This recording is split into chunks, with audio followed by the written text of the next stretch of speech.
All right, fam, what's up? We got another Buc-ee's review. This time I'm going to Atlanta, so stopped to Buc-ee's. I'm sorry I didn't inform you, okay? Next time I will. What I have right now is a brisket burrito, okay? So we'll try out the brisket breakfast burrito. Talk a little Jalen Milroe to the Seahawks and some NFL draft.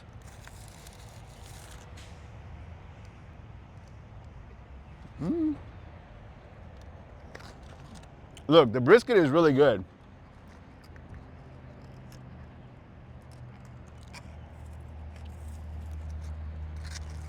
Yep. That's really good.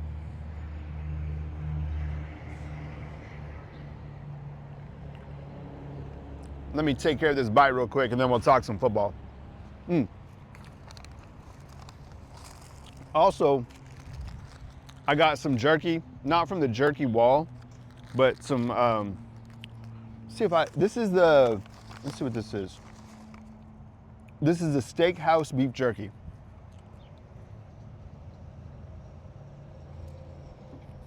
Much better. Oh my God. Much better than the jerky wall. 1,000,000%.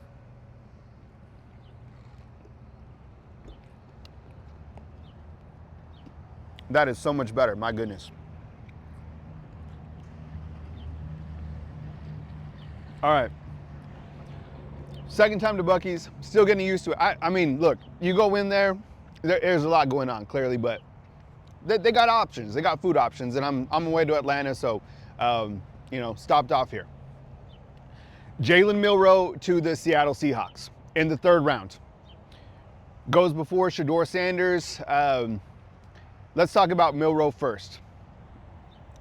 I'm so happy for him as person to person because I'll tell you one thing.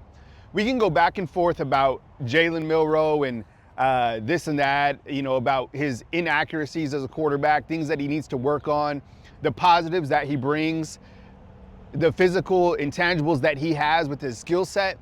But the one thing that I think we can both agree on is that he has zero character issues, right? Comes from a really good family, both his mom and dad in the military. Always been a team leader. And I get it, there's gonna be outside noise, like if he came back, guys were gonna transfer out. Of course they were gonna transfer out because he was the offense last year, period. Him going to the NFL, I'm excited to see what unfolds, right? You have a new offensive coordinator at Seattle. The quarterback position for the Seahawks, you got Sam Darnold, Drew Lock, I think Sam Howell still on the roster, and now you bring in Jalen Milroe. We have no idea what Jalen Milroe is going to do in the NFL. Nobody knows. That's like the biggest question mark. Seattle, that was a team that, had been interested in Jalen Milroe, and they're giving the guy an opportunity, and I'm excited about it. What do you think? Sound off inside the comment box. Let me ask you this. Yes or no inside the comment box. Do you think that Jalen Milroe will be productive in the NFL when he does have opportunities? I want to hear from you inside the comment box. Alabama sent 2 in the first round. Tyler Booker going to the Dallas Cowboys. Now, for whatever reason, it seemed like Tyler Booker's draft stock was starting to fall in the back end. I don't know why. Another guy who's very quality, a guy that was a great ambassador to the University of Alabama, did so many interviews to showcase his high-level ability, just to showcase what it means to be the standard, right, as a leader.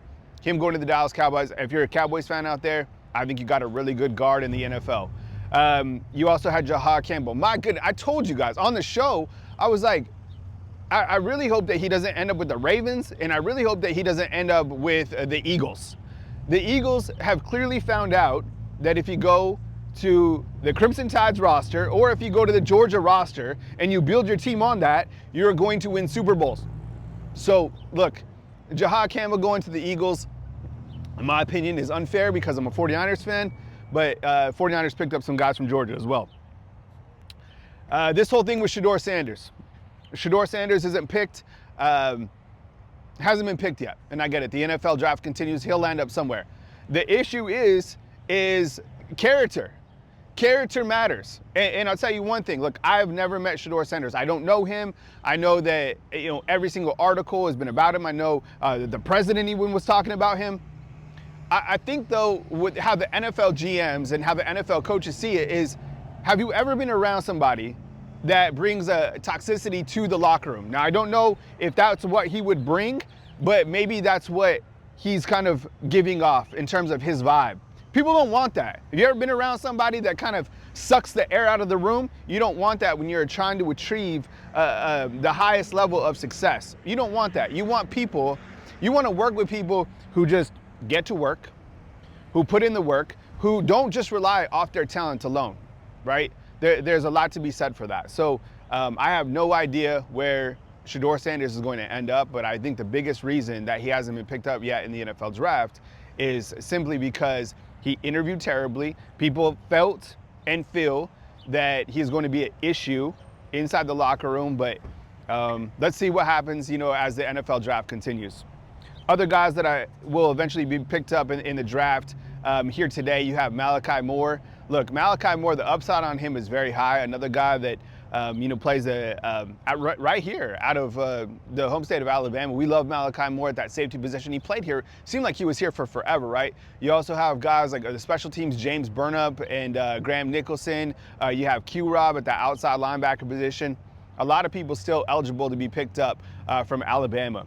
Over the last couple years, the last 2 seasons, Coach Jalen Milroe, he sent guys to the NFL. And I think that's important. You look at who he sent last year. I think he sent 3 first-round draft picks, right? He sent Michael Penix Jr., he sent Rome Odunze, and I think there was one more. And then this past year, Tyler Booker and Jahad Campbell. Were those guys Coach Saban, guys? Yeah, for sure. But he coached those guys this last year. So I'm going to give those guys to, Jalen Milroe and Nick Saban.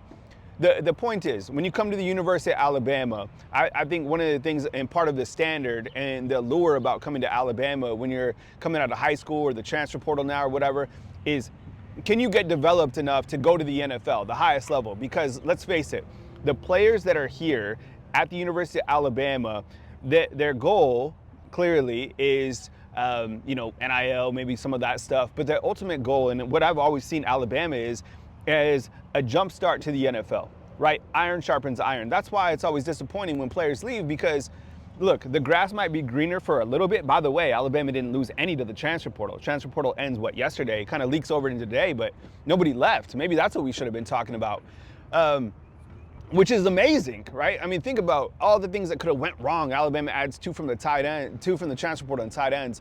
But let me finish this. Jalen Milroe has showcased his ability to send guys to the NFL, and I don't think that we should forget about that. There's other thing with the transfer portal. I think he's shown that players have bought in. I think there's a really good symmetry within the locker room, and that's, how big is that going into the season? Tracks are laid, new offensive coordinator, new quarterback, tons of guys coming back on the defensive side, and so much potency on the offensive side. Stay where your feet are. Stay blessed. I appreciate you guys. Have a beautiful day. Enjoy this thing called life. I'll be back as news happens right here on Bama Football on YouTube. I love you guys. I appreciate you guys, and we'll catch up with you soon. See ya.